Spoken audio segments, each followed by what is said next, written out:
All right, good evening, everyone. Again, welcome to our Davis Homebuyer Workshop. My name is Jason Maida. It's great to be with you this evening, get a chance to share all this great information with you. Like I mentioned earlier, we try to make this session very interactive, so we encourage questions, and you can just use the Q&A function, and Ken Fleck and I will share some of those questions back with the audience and try to keep you guys informed as we move through tonight's content. So this workshop is designed for first-time home buyers to really kind of provide you some of the information you need as you're kind of starting on this home buying journey. A little bit about me. I manage our American Pacific Mortgage office here based out of downtown Sacramento, but we do service all of California. So whether you're joining us from Davis or Sacramento, some of the stuff that we shared is available all across California. So, we love to kind of bring all these different product information and resources to you. We specialize in the Cal Hfa Assistance Program, which helps with both down payment and closing cost support. So one of the things we'll spend some time talking about this evening is that program and how it can be a benefit for you in your home buying journey. But we also offer a wide variety of programs, including conventional loans and FHA loans, which are offered under Cal HFA as well, VA, USDA loans. And so we'll kind of go through all the different resources that are available to you as first-time home buyers this evening. Let's kind of talk about what some of our talking points are this evening. So we're going to spend some time looking at the housing market, and then we're going to switch from there to looking at does buying make sense for me, and kind of doing some budgeting around buying. We'll look at credit, various loan programs, like we talked about the FHA and conventional loans. We'll spend some time looking at income and some of the documentations needed. Like I said, we'll talk about Cal HFA down payment assistance, and then we'll round up tonight's discussion looking at what a consultation is. So that's where we do a one-on-one video call with you or phone call. And then the output of that consultation and designing your home buying game plan is to have you pre-approved. And then finally, we'll talk a little bit about the loan process. Like after I'm pre-approved, what does it look like going forward in searching for a home and ultimately closing escrow on my home? So we'll spend some time this evening kind of reviewing all those points. So let's kind of talk about does buying make sense? And when we think about buying, there comes with it benefits of owning a home. So this isn't like buying a car, which is generally like a depreciating asset. It's going to be probably one of the largest purchases you make in your lifetime. So, hats off to everyone that's on the call with us this evening to be able to kind of learn a little bit more about home ownership, because it is a big part of, developing your financial future. Some of the benefits that come with buying a house, obviously stability in your budget. So, exactly, it's more predictable on what you're going to be spending monthly, potential growth in home equity, tax benefits that come along with owning a home. Finally, this is an asset. So as you grow in your finances, you get a chance to pass along that asset to the heirs of your estate. So it's probably a big, it is a big deal when looking at home ownership. And part of kind of making sure this fits within your financial picture is understanding kind of where you're at today versus where you could go with home ownership. And so we like to start off these sessions usually looking at a rent versus buying calculator. So I'm going to kind of jump into this calculator that we have set up and kind of walk you through this. We screen sharing, okay? Mm-hmm. Okay. So what we're going to do is we're going to kind of take a look at a rent search situation versus what it could look like with buying, income, and some of the expenses that come along with buying, and just draw a quick little comparison for us. Because ultimately, as renters, we're going to have to prepare ourselves that we may have to increase our budget slightly if we're thinking about owning a home. And of course, with real estate, price points of owning a home will vary based upon where you decide to purchase. Okay, so this calculator is brought to us by Freddie Mac. So I'm going to kind of walk you guys through it. We'll start off with the renting side of things. So let's say I was to rent at like $2,500 a month. And then, so that's going to be part of my expenses right now. Included in that would be, or additional to that would be renter's insurance. So we'll say it's $20 a month.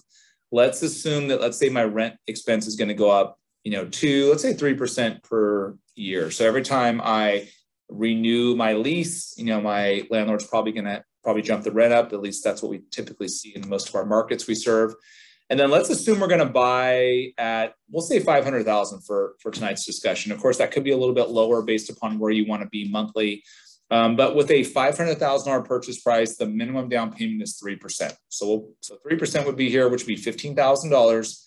And then when you purchase a home, you also have property taxes. Usually property taxes can be the equivalent of like 1.2 to 1.25% of your purchase price.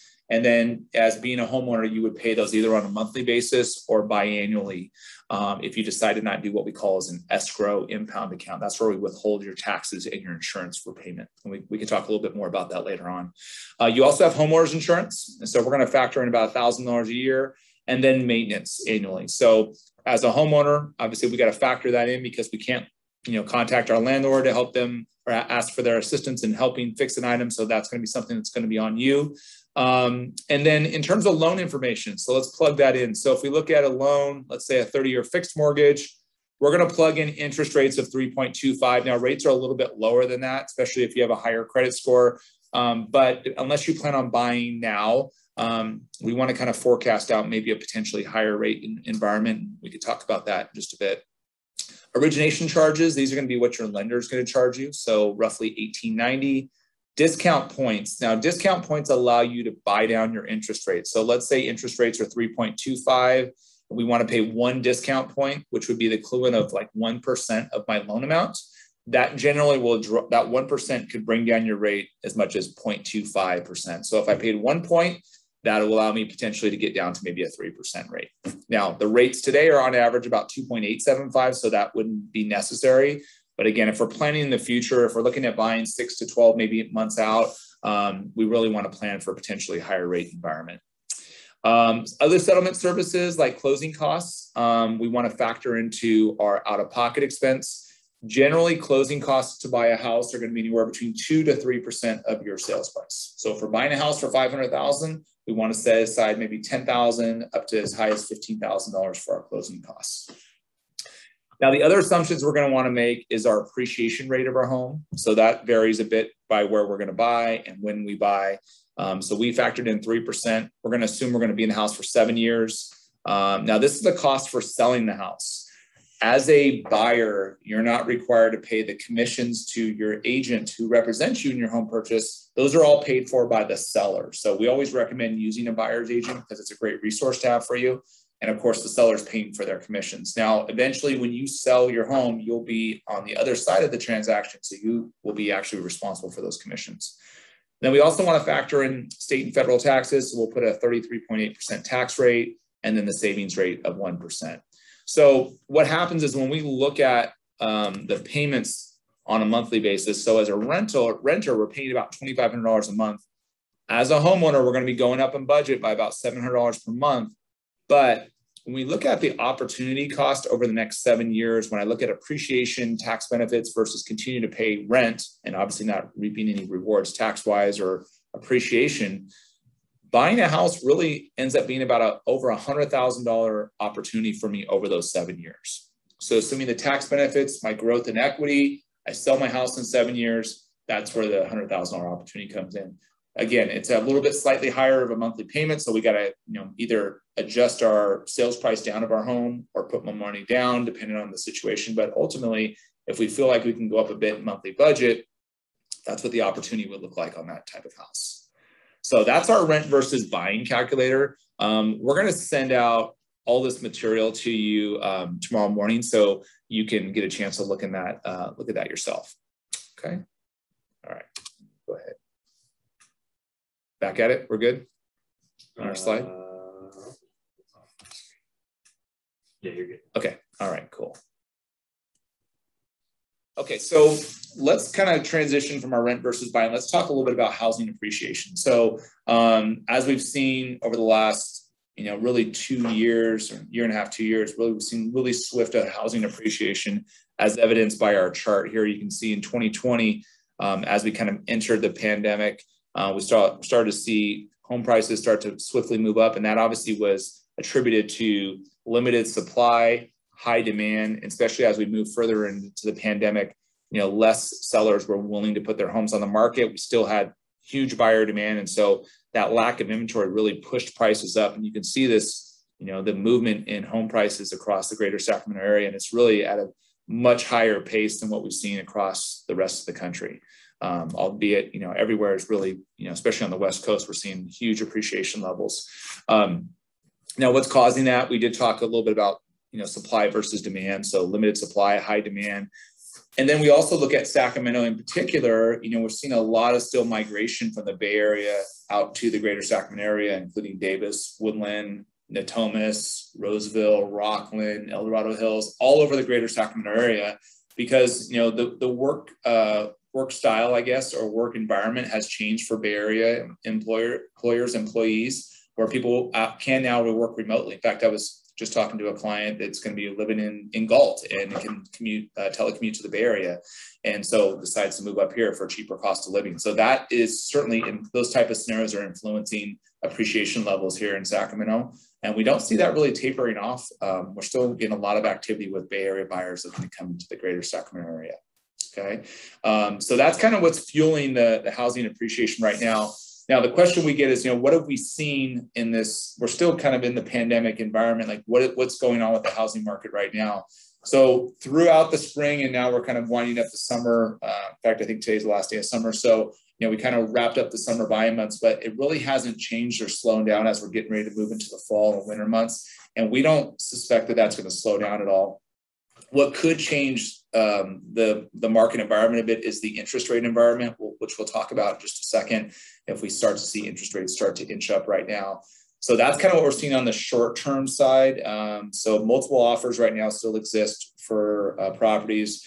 Back, let's see, maybe 3 or 4 months ago, we were seeing 40, 50 offers on one house, believe it or not. Now it's maybe 10 to 15. So it's still super competitive, not as hyper competitive as it once was.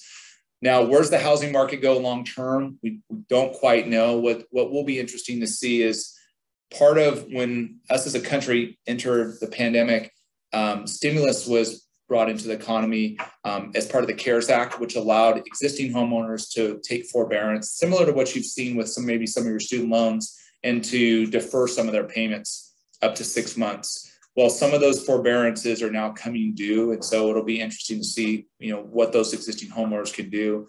We've had to help some existing homeowners that now have been out of forbearance and now kind of back on track, refinance their homes, but not all existing homeowners can do that. So we'll see how that may change the environment, the housing market, but we don't suspect there's going to be any type of distressed sale market. What I've read, we're not going to see anything like we saw in 2008, but we could see a slowdown in the market just because of short supply, but more often or not, probably more likely that interest rates could change a little bit of the buying behaviors out in the marketplace. So let's talk about interest rates. This chart shows you interest rates over the last 3 decades, and then we zero in a little bit closer to what we've seen over the last 5 years. Now, if we go back into the early 90s, interest rates were the double digits. Of course, home prices were about a third of what they are today. But as you can see, the 30-year fixed mortgage, which is this blue line on both charts, kind of goes from double digits almost, and it kind of inches down. You can see there's another line here, which is your 5-year fixed mortgage, which is an adjustable rate. It kind of follows slightly lower than the 30-year fixed mortgage. So generally, a 5-year fixed mortgage can be lower. However, adjustable rates have volatility attached to them, so they can actually rise in different rate environments. So we want to be really careful on selecting a product like that. We don't recommend it, especially for first-time buyers. Generally, you're going to be doing a 30-year fixed mortgage, which is much more predictable for you as you're building kind of this new budget for you with home buying. So as you can see, the 30-year fixed mortgage, started in double digits back early 90s. Now, if we take us up to where we're at today, which is about 2.875 on the average 30-year fixed mortgage. Now, if we look at this slide here in the last 5 years, and I want to kind of look at, our what it looked like when we entered the pandemic, which is right about here. Interest rates were in the mid to high 3s. And as you can see, interest rates really starting to move south. And we didn't think we would go underneath 3%, but lo and behold, just before, right around this time in 2020, we saw interest rates go 3%, below 3%, and ultimately ended up to as low as about 2.6 right here. Now, then we got to February, March of this year, and we saw interest rates actually inch back up into the low 3s, and now they've kind of settled back down a little bit. So now you can see most recently, we're settling back down into about the 2.875 level. Now, what we do want to be aware of is future home buyers is interest rates will change. We're still in a historically low environment. And as part of the CARES Act, the Federal Reserve did add stimulus to interest rates, basically doing what we call as mortgage-backed security acquisition purchasing, which is artificially keeping interest rates down. And there is talk of some of that stimulus kind of pulling back from the Federal Reserve, which ultimately is going to start inching interest rates up. To what level, we don't know at this point, but we could see interest rates start to move into now more in the solid low threes to mid threes. So as you're planning ahead of home buying, whether it's this year or into 2022, that's something we want to be mindful of. That's why when we do the rent versus buying calculator, we really want to make sure that we're not setting the wrong expectations of a today rate versus maybe a 2022 or 2023 rate. Okay. So that's what it looks like in interest rates today. Again, interest rates are still in a great position, but as we eventually move upward in interest rates, we'll see kind of where that kind of settles in the market. Now, as we're looking at home buying, another thing we want to be mindful of is credit. And credit will dictate a few things for you as a future home buyer.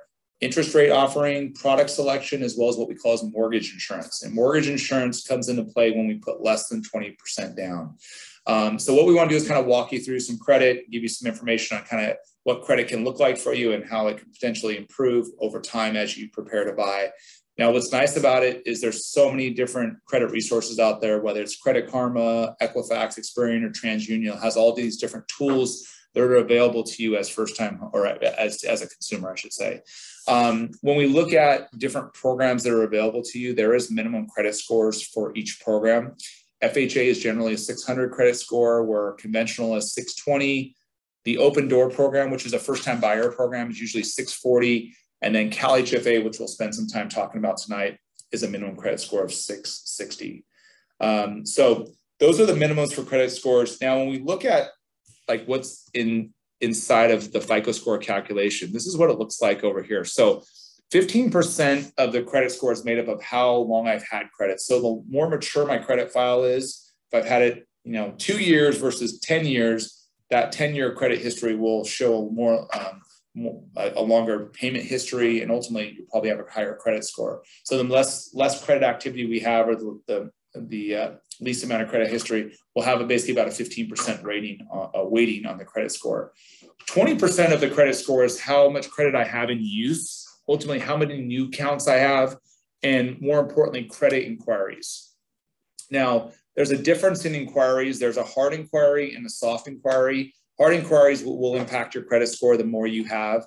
Now, when you apply for a mortgage, if you have a hard inquiry done on day one, you have a 30-day window of time to have as many inquiries done with the lender, and it's the equivalent of one credit inquiry hit to your score. The same thing holds true with auto loans as well.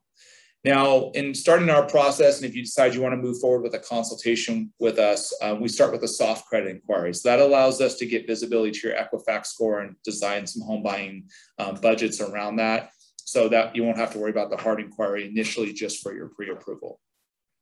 Now, 30% of the credit model is how much credit you have in use, and that's also known as credit utilization. When we think about credit utilization, it's just your revolving debts. So if you look at your revolving balances versus your credit limits, that's what you're going to see as utilization. So if I have $5,000 in balances, a $10,000 credit limit, I'm at 50% utilization. Ideally, if you're higher in the utilization, let's say you're 80% utilization, you want to try to bring that back at least below 50% utilization. Now, if you're feeling good about that level and maybe you get down to 40%, if you're really trying to optimize your credit score, you want to try to get below 10% utilization.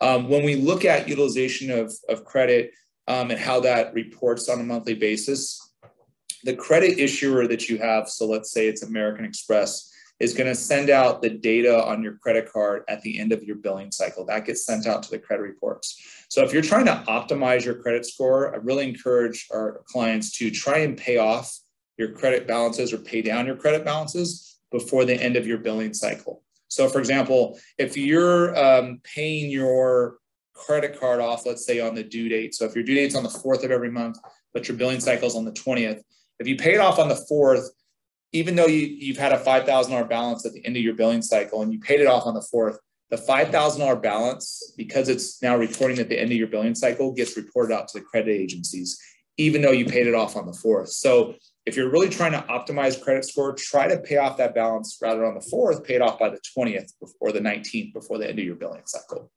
Okay, so that's a little trick to try to help lower that utilization, because most clients that we consult with have great credit. It's not a question of that. It's more so of just how do you manage your debt and how are you paying down or paying off your credit balances. Utilization is probably the biggest influence next to, you know, on-time payment history that's going to really kind of move the needle on your credit score.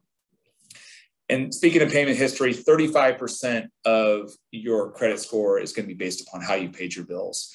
So if you have a late payment, credit issuers or credit agencies will rate your credit at 30-day late, 60-day late, and 90-day late. So the more severe the late is, the higher impact you're going to have on your credit score. So when we look at credit score factors like bankruptcy, short sales, collections, late payments, those are all going to be negative impacts to your credit score. And then finally, with account closure, we have that last bullet point on this slide. So account closure means taking out an account and closing out all the activity or closing out the account so you're no longer using it. That only has to do with revolving accounts. And that can be a bit penalizing for you. So you want to be careful in doing that, because if you decide to balance transfer from one credit card issue to another and you close out the previous account that you've had because now you're using a different account that has all these great benefits and perks, by closing out the previous account, you lose all the great history, you know, i.e. payment history in your credit model, and it can actually zap your credit score. So you want to be really careful at doing that, because that could obviously send your credit score down a bit. Now, speaking of like kind of negative items on your credit, these are how long some of those items will stay on your credit. So credit inquiries, it's usually 2 years or less. Late payments, collections, judgments, it's like 7 years or less. If you've had like federal records or public records, I should say, bankruptcies, tax liens, those will be on for 10 years or less. And federal debt like tax liens, federal student lates, federal student collection loans, those can be on your credit indefinitely. So those are things you really want to take care of. I always like to make note, if you do have some past maybe federal student loan challenges or federal debt challenges, maybe on an old SBA loan or whatever the case may be, we really want to get those resolved, because as lenders, we pull a report called the CAVERS report, and that reports back to us any federal debt that's outstanding. And that stuff has to be resolved before we can move forward in the process. Okay, let's talk a little bit about student loans, because most of our clients we work with have student loans in some way, shape, or form. And there's a couple different ways that we look at the calculation of those payments based upon the loan program you're using. So on a conventional loan, if you have $100,000 in student loan debt, we're generally going to use the income-based repayment amount, or 1% of your loan balances. But ultimately, if you're on an IBR payment, and let's say it's $350 per month, that's the payment we'll use for your qualifying. Now, if you're in forbearance, you're back in school because you're finishing up your master's program and you don't have an active student loan payment, we still have to count a minimum payment against you for qualifying. So we still need to know what that IBR payment is. So that's for a conventional loan. For an FHA loan, we can use the IBR payment, the income-based repayment amount, or 0.5% of the outstanding balances. So in this example, we're using the $100,000 of debt would either be the IBR payment of $250 per month, or if you're not on an IBR payment, we would have to count $500 in monthly expense towards your obligations for qualifying. Okay, so that question comes up quite a bit with student loans. Questions so far? Good. Okay. Again, if you have any questions as I'm going through some of this content, please feel free to chime in. We'd love to be able to share your questions back with the group, and of course answer those on air. Let's look at some of these loan programs, and specifically, since we kind of talked a little bit about the student loans. Generally, there's 5 core products that we're going to be looking at as future home buyers. So there's either conventional loans, FHA loans, VA loans, USDA, and jumbo loans. And we're going to spend some time talking a little bit more about the characteristics of conventional loans and FHA loans in just a second. VA loans are for our veterans that have served. It's a 0 down payment requirement. You can, in fact, go up towards $1 million in total loan amount with the 0 down payment option. USDA loans, which are getting a little bit more traction, especially with this remote work environment where you can purchase a place out in remote hills and still work from home. But USDA has designated geography or designated locations, so you can use USDA on. Gulf qualifies, winters, some of more of your outlying areas. But it's a 0% down requirement. And the other restriction on USDA is there are some income restrictions based upon where you decide to purchase. So that's USDA. Now, jumbo loans aren't as commonplace for first-time buyers. We do see it in some regards down in some of our higher cost of living areas like the Bay Area and Southern California, Orange County areas. But it does require a minimum down payment of 10 to 15%. Ideally, people that are purchasing with jumbo loans are putting 20 to 25% down, but we do have options to help home buyers with 10 to 15% down. Now, jumbo loans do have an added restriction, if you will, from an assets perspective, in that once you've contributed either your 10 or 15% down payment, plus your closing costs, which can be anywhere between 2 to 3% of your loan amount, they do require what we call as reserves. So that's money that you have in assets that's left behind once you've contributed down payment and closing costs. Usually that can be anywhere between 12 to 18 months of your monthly payment on your mortgage. So the equivalent, I should say, of that. So let's say you have a $4,000 mortgage payment. You would need to have in assets an additional $48,000 to $62,000 in assets available. And those don't necessarily have to be liquid, but they have to be assets left behind after you've contributed your down payment and closing costs.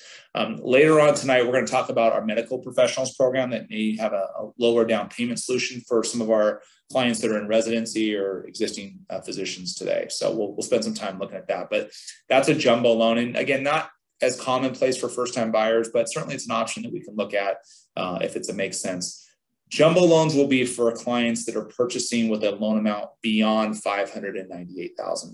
Because if we're at $598,000 and less, we're going to be looking at either the conventional loan or the FHA loan. Now, as we learned in the credit section of tonight's discussion, FHA loans have a minimum credit score requirement of 600, where conventional loans are a minimum credit score of 620. Conventional loans do have a minimum down payment of 3%, whereas FHA loans is 3.5%. Now, as you can see in the slide here, when you go up to a loan amount of $548,250, the minimum down payment is 3%. However, when we get beyond a loan amount of $548,250, the minimum down payment jumps from 3% to 5%. And what that is called is a high balance loan. So for some of our higher cost of living areas like Sacramento versus say some of the Central Valley areas, we can go up to $598,000. If you're joining us from the Bay Area, let's say you're trying to purchase in Santa Clara County, we can go up to $822,375. Or if you're joining us from LA County, same number holds true. So higher cost of living areas will allow us to take that maximum loan amount to beyond $598,000. But regardless of what area of you are in the state, once you go beyond $548,250, the minimum down payment jumps from 3% to 5%. Now let's talk a little bit about mortgage insurance with conventional loans. So as I mentioned earlier, mortgage insurance comes into play when you put less than 20% down. Now mortgage insurance is protection for the lender. It's called private mortgage insurance. And it has three kind of characteristics that make up the premium for mortgage insurance. It's based upon your credit score, how much you put down, and ultimately what your loan amount is. And so that creates a mortgage insurance factor. So the more you put down, the higher your credit score is, less you finance, the cheaper your mortgage insurance premium can be. If you're doing calculations through Zillow or Redfin Online, some of those mortgage insurance calculators are quite high. And so what I hear often from clients is that, the payment is not as high as I thought it was because I was doing my online calculator. We have a great calculator through our mobile app that you'll hear more about later on, as well as on our website. So that should have more accurate figures for you for mortgage insurance. So that's what a conventional loan looks like. So that's either a Fannie Mae or a Freddie Mac loan. Now, FHA loans have a minimum down payment, like we heard just a minute ago, of 600 credit score. Minimum credit score of 600. The minimum down payment is 3.5%. That 3.5% down payment goes all the way up to $598,000. So unlike the conventional loan, when you go over $548,250, the down payment jumps. FHA stays pretty consistent. Now, one of the big differences between FHA and conventional loans is around mortgage insurance. As you heard earlier, when you put less than 20% down, you do have PMI. With FHA loans, whether you put 20% down or 3.5% down, you're still going to have mortgage insurance. And that mortgage insurance is going to be based upon, if you put 3.5% down, it's going to be based upon a 0.85% factor. So it doesn't take into consideration credit score or amount of down payment. It's a 0.85% factor, but there's also upfront mortgage insurance with an FHA loan, which is 1.75% of the loan amount that gets added on to the amount financed. So it can be a little bit more expensive. In some cases, FHA loan mortgage insurance can be double the cost of conventional loan mortgage insurance. Now, if you put at least 10% down on an FHA loan, the mortgage insurance factor drops down to 0.80%, and then you still have the upfront mortgage insurance premium of 1.75%. Now, probably the biggest standout difference between FHA loans and conventional loans is the cancellation option. So with FHA loans, unless you put 10% down on your FHA loan, you're going to have mortgage insurance for the life of the loan. So the only way to get rid of the mortgage insurance is if you refinance into a different loan. If you put 10% down on FHA loan, the mortgage insurance cancels after 11 years. Conventional loans are a little bit different. So if you take out mortgage insurance, once you have 2 years in the home and 22% equity, you can apply to your servicer to see if you've made the requirements to get your mortgage insurance canceled without having to refinance. So that tends to be a pretty big option or a pretty big reason why clients would go to a conventional loan versus FHA. Okay, as I mentioned to you, there is loan limits based upon counties. So as you can see here, YOLO is 598, same as Sacramento. So most of our 4 major counties are going to be at 598. But when you start getting into a little further south in San Joaquin County, and believe it or not, Solano is a little bit lower than Sacramento at 548, 250, and then your southern counties. If you start pushing further into the Bay Area, that's where you get to the higher 822, 375 level. Okay. All right. Okay, so let's go ahead and now talk a little bit about qualifying income. So as we qualify you for your financing, we are going to request certain pieces of documentation, and there's ways that we go through the calculations of that. Generally, we're going to ask for the last 2 years of W-2s if you're a W-2 employee, your last 30 days of pay stubs, and then we'll do some type of verification, whether that's verbally or through written verification. Those verifications come into play once we generally have an accepted offer on a property. Now, if you're a self-employed individual, we're generally going to ask for the last 2 years of taxes, some type of profit and loss statement for the business, and then we'll need to verify the business either through a business license or maybe like a CPA letter. So that's where it can be a little bit more complex, especially if you have more of a complicated tax construction. Now, a couple misconceptions that we hear, especially for W-2 wage earners, is that you have to be on the job for 2 years before you can qualify for a mortgage. So it's actually not the case. You can actually qualify for a mortgage with less than 2 years on the job, as long as you can show that you've either been in the workforce for 2 years or have supporting education for what you're doing today. So if I went to UC Davis the last 4 years, got my accounting degree, and now I'm getting ready to start my new job here October 1st, but I have 4 years of undergrad, and now I'm going to work in an accounting firm. Now I fulfill the 2-year requirement because I have my education supporting what I'm doing in my career. So, you don't necessarily have to have 2 years history. Now, if, I'm working a year on the job now and I transferred, I've only had a year in workforce and I don't have the education to support what I'm doing, we would have to show a full 2 years of work history for qualifying purposes. Now, if you're working in a part-time job, you do have to have at least 2 years on that job consistently in a part-time status. If you're working 2 jobs, so let's say you're in the healthcare industry and you work 30 hours in one hospital and 30 hours in another, you just have to demonstrate that you've been working consistently those 30-hour jobs for the last 2 years. Now, another thing that comes up is that if I'm working W-2 employment, but I also, let's say, drive for Uber, and I want to count my Uber income in addition to my full-time position, you just have to show that you've been driving for Uber for the last 2 years, and then that can potentially be qualified. Now, just a quick footnote here, generally when people are working in contract jobs like that, they're going to file Schedule C income.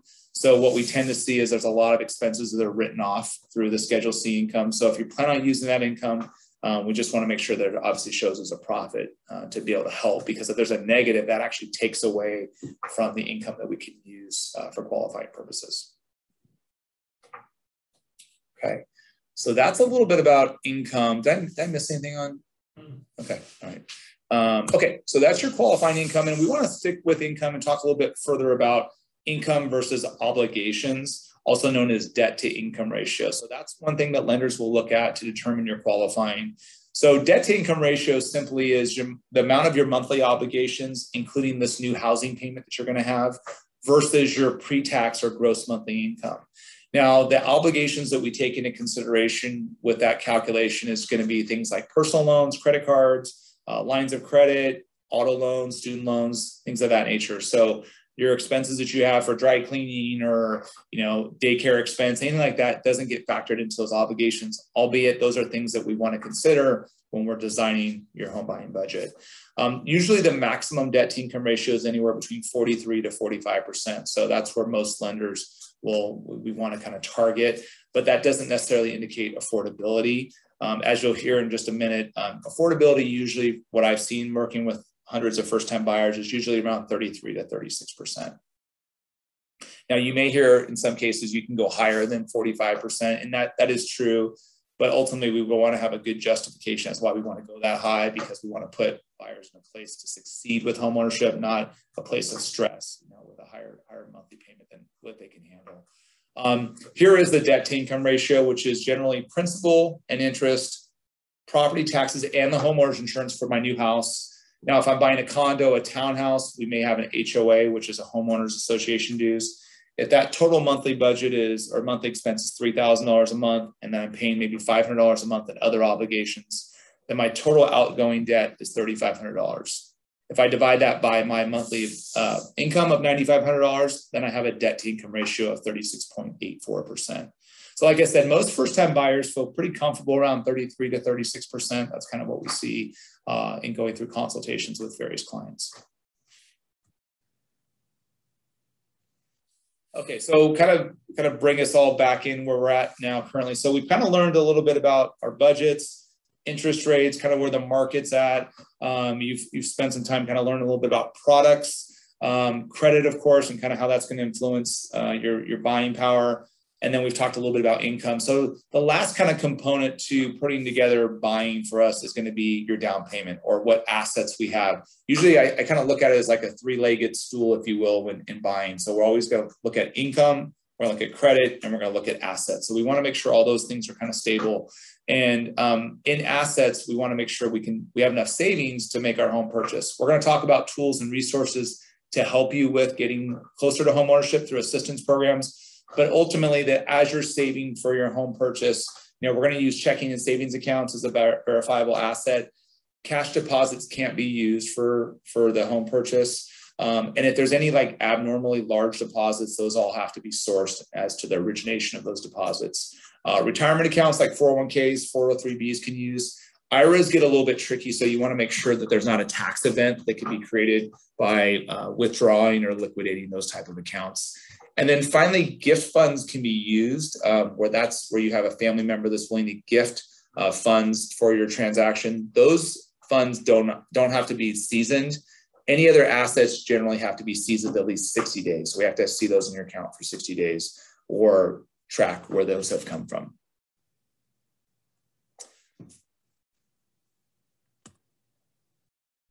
Okay, so as we kind of learned earlier in tonight's presentation, we're going to have to set aside at least 3% down for our down payment, plus we're going to need about 2 to 3% for closing costs. So when we think about homeownership, we probably want to get ourselves in a position where we have at least saved $20,000 to $25,000+. Of course, that is all relative to what purchase price you're going to land on. Now, that may be a bit of a stretch for most first-time buyers. The most first-time buyers that we work with have on average savings of $6,000 to $10,000.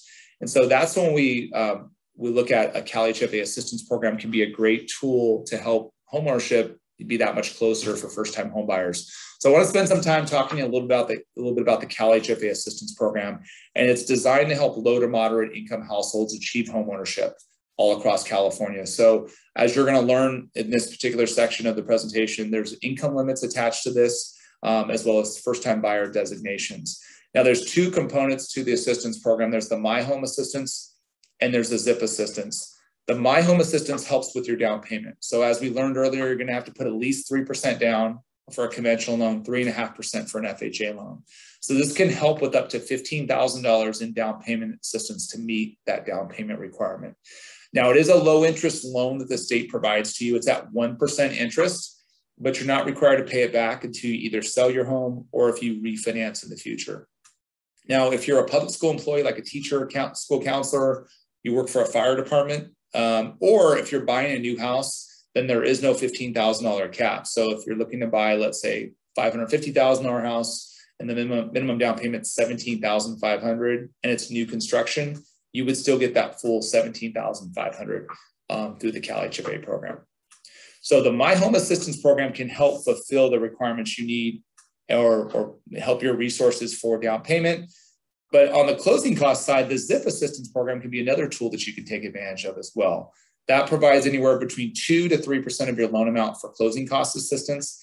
Again, it isn't a loan provided by the state, but it is a zero interest loan, and you're not required to pay that back until you either sell your home or if you refinance in the future. Now, the way it works is you have to first take advantage of the My Home Assistance, and if you need additional asset support, the ZIP Assistance would come in first. So you still would have to take My Home, and then we can add on the ZIP as well. So those programs are used kind of in conjunction with each other. Let's look at a scenario, like kind of a real buying scenario for a first-time home buyer. So let's say, and this might be a little bit high for some of us in terms of the purchase price level. Many of us may be looking at $350,000, but let's say we're looking at a $500,000 purchase price. So as we learned earlier, the minimum down payment is $15,000. So we would have $15,000 for our down payment. And then generally the closing costs are going to be anywhere between 2 to 3% of our purchase price. So that's another $10,000 to maybe $15,000. So if I was to buy a home traditionally with a conventional 30-year fixed mortgage, I'm probably going to need $25,000 to maybe $30,000 to purchase my home. So that could be a bit of a stretch, or it could take us a little bit longer to be able to save up that kind of money. So the assistance program can get us there a little bit quicker, whereas you could get the My Home Assistance Program, which could cover your entire down payment, plus the ZIP Assistance can chip in $9,700 to anywhere between $14,550. And so now instead of coming out of pocket maybe $25,000 to $30,000, I have $24,000 to maybe $29,000, and I can use those funds to help offset this cash to close figure. And now homeownership, instead of maybe being a $25,000 to $30,000 goal, maybe it's a $4,000 to $5,000 savings goal, and puts things in reach a little bit closer. The Cal Hfa Assistance Program just recently increased the My Home Assistance. It used to be $11,000 about 3 weeks ago. Now it's jumped up to $15,000. So for those of us purchasing it maybe a little bit higher of a purchase price level, it's going to help bring that cash to close down pretty significantly. Okay, so that's a scenario with using the Cal Hfa Assistance. Now, like I said, there are some eligibility requirements. It does require a minimum of a 660 credit score. There is a maximum debt to income ratio of 45%. And then there's income qualifications. And the qualifications are quite lenient because in Yolo County, for example, you can make up to $189,000 per year and still qualify for the program. Sacramento County, it's only $180,000. And it's just based upon the applicant's income. So if your total household income is beyond that, we only count the applicant income. So if I make $100,000 a year and my spouse makes $100,000 a year, combined we make $200,000, so we exceed the income limits. However, if I'm just applying in just my name, that $100,000 that I earn annually is the only income that gets counted towards the income limit calculation. That's kind of a cool feature with the assistance program. Now, who is a first-time home buyer? Someone that hasn't owned in the last 3 years. So even though maybe I owned a house in 2010, sold it in 2015, as long as I've rented consistently for the last 3 years, I'm still considered a first-time buyer. Okay. Now, here's the income limits for kind of our surrounding area. Like you saw, Yolo County's 183, Sacramento's 180, Solano's 196, however, it has slightly lower Fannie Mae loan limits. San Joaquin's 148, Contra Costa's 248, and El Dorado County's 180. So most first-time buyer programs that are run through local municipalities like Sacramento Housing or Yolo or Davis, I should say, Housing, those are going to be based upon the median income, which is going to be like less than 80% of the median income, which is closer to like 72,000. So these programs are, a little bit more inclusive and really help with some of our clients that are purchasing maybe at higher levels if necessary. Okay, so that's the Cal Hfa Assistance Program. I hope you found that pretty helpful for you as you're kind of considering what your home buying game plan looks like. Now let's kind of take a look at what the process looks like for buying a home. We call this our 6 steps of home buying, and it takes you from pre-approval all the way to when you get your keys to your home and close your loan. Now, before we even start with pre-approval, we have a thing called a consultation, and that consultation allows us to build a game plan for you, and you're going to hear more about that in just a bit. But ultimately, after you've submitted an online application, uploaded some proof of income and assets, we'll do a consultation with you, and we'll go over your budget, your credit, your debt to income ratio, and just make sure we have a really sound game plan. And after we get completed with that, then we'll issue you a pre-approval. And that starts kind of the journey along the 6 steps of home buying. So a pre-approval certificate is a certificate that gets presented to the seller that basically shows them that you're eligible for your home financing. Pre-approvals can be adjusted based upon what you're finding out in the market. So let's say you get pre-approved for $450, but then you fall in love with the house for $425. We can always adjust down your pre-approval to match the offer price for that particular home. Now, speaking of how home searches and whatnot, step 2 is house hunting. So that's when you're going to partner with a realtor to look at various home options. And the realtor will help present that offer to the seller. Now, realtors, like you heard earlier, are paid for, buying agent realtors are paid for by the seller. So we always recommend taking advantage of that resource. Once you're pre-approved, if you do want an introduction to one of our preferred realtors in our network across California, we can totally make that introduction for you, and they would love to be able to help you out in that home ownership journey. Now, if you present an offer to a seller accepts your offer, then you're going to move to step 3, and that's called entering escrow. So that means you have a ratified agreement with a seller, and it starts this escrow time period, which is usually 30 days for a resale home. For new construction, it can be a little bit different depending on how long it takes to complete that house. But ultimately, as a rule of thumb, it's 30 days from step 3 all the way to step 6. So when we enter escrow, that means we've come to terms with the seller.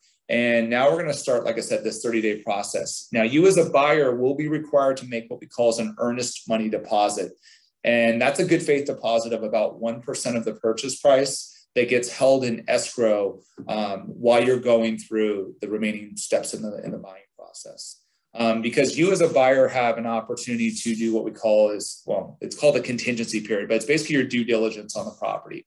Allows you to get the house appraised, get your house inspected by a licensed home inspector, and then ultimately as a lender, we'll get your home loan approved. We also handle the appraisal order as being the lender for you as well, okay?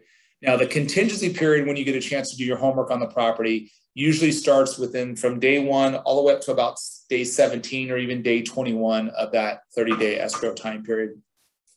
And your deposit is completely protected while you go through the contingency period, because we want to make sure that you're making a sound financial decision, and your realtor will walk you through what that contingency means for you.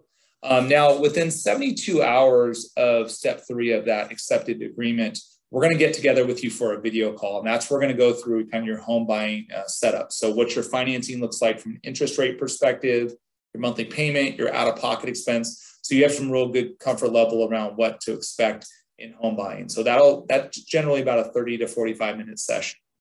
Now, as we move through each one of these milestones, we're going to send disclosures to you.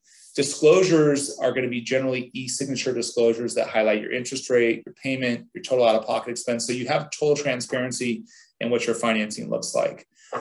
Processing and underwriting is step 4, and that's where we do some of our verifications. We order your appraisal. We do kind of all the administrative tasks on your loan to prepare you for underwriting.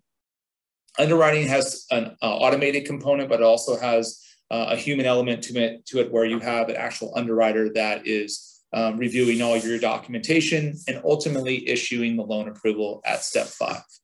And as you can see, we're kind of getting towards the finish line of the buying process.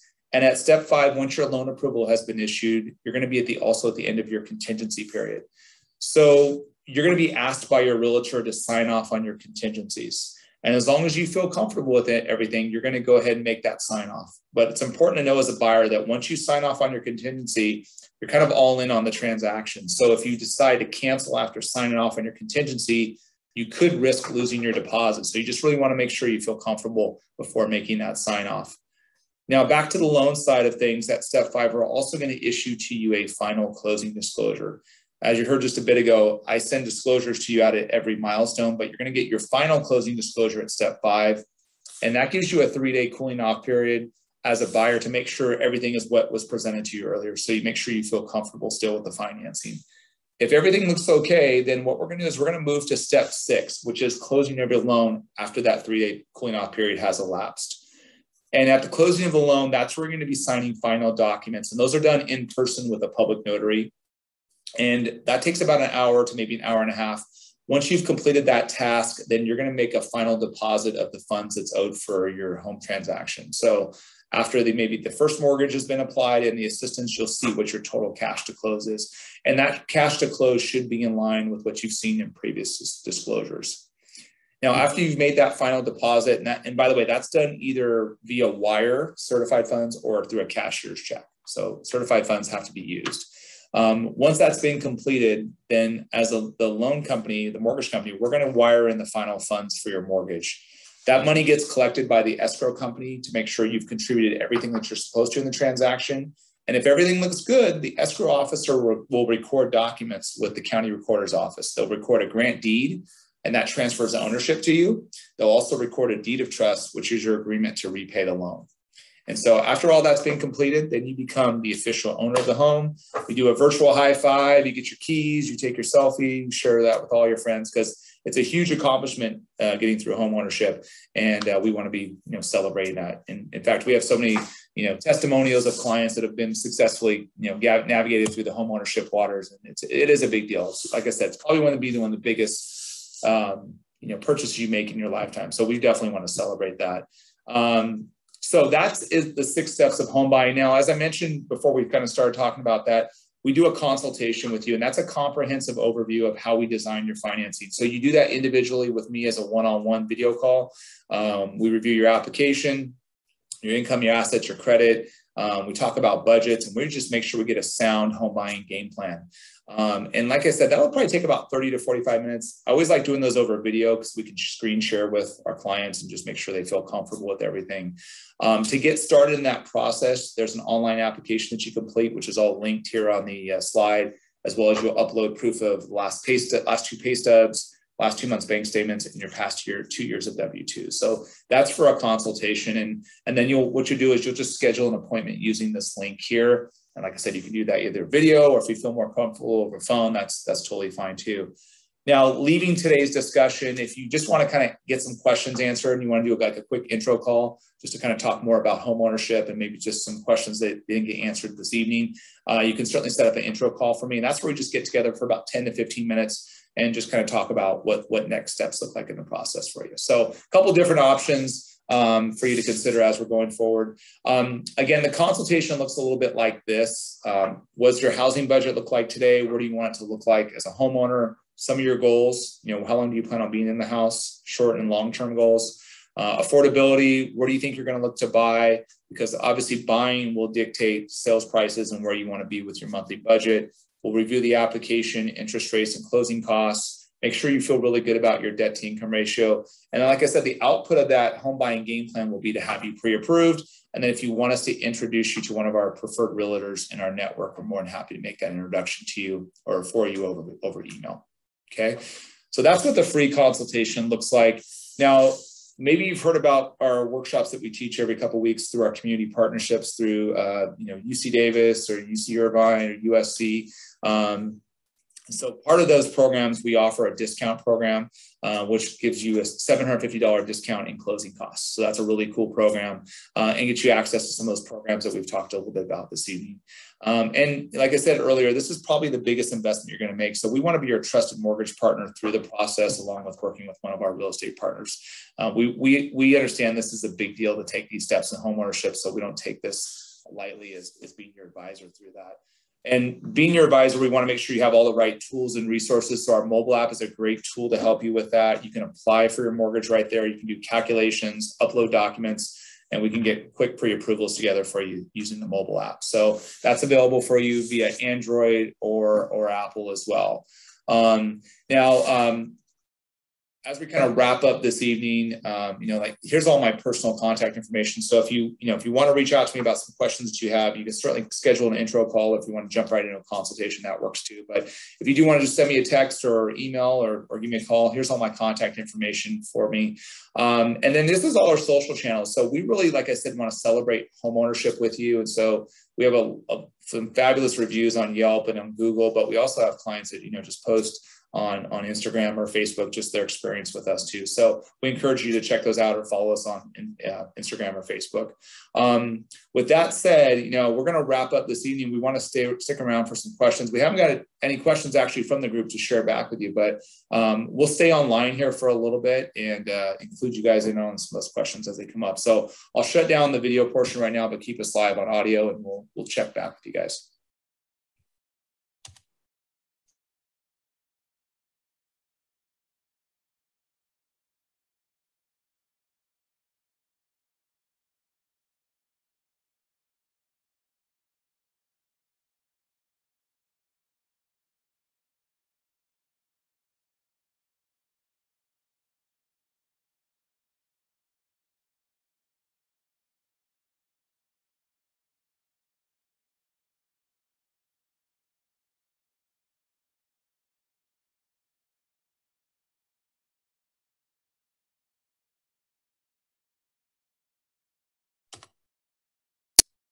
Okay, so we just had a question that came in, and thank you for this question. This is a good one. So question around mortgage credit certificates. So mortgage credit certificates allow a first-time home buyer to get a tax credit of up to 10% of the annual interest they pay on a monthly or annual basis.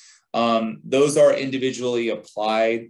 There is only specific counties that funds are still available for those. And so those are limited. Cal Hfa does not have an MCC program anymore. That's gone away a couple years ago, but there is programs through Golden State Finance Authority that we still have those, but it is by county and there is income limits for that. So that's something we can talk about as part of a consultation if you do want to look at an MCC.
So we had a question that came in about taxable asset accounts. So I'm assuming the question more is around like brokerage accounts, that if you are like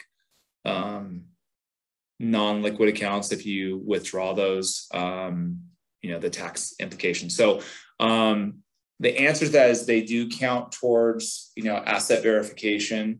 So they can be used to meet some of those reserve requirements. Now, if you don't intend to access those or liquidate those for your down payment or whatnot, those would just be more of a compensating factor for like a Fannie Mae or an FHA loan.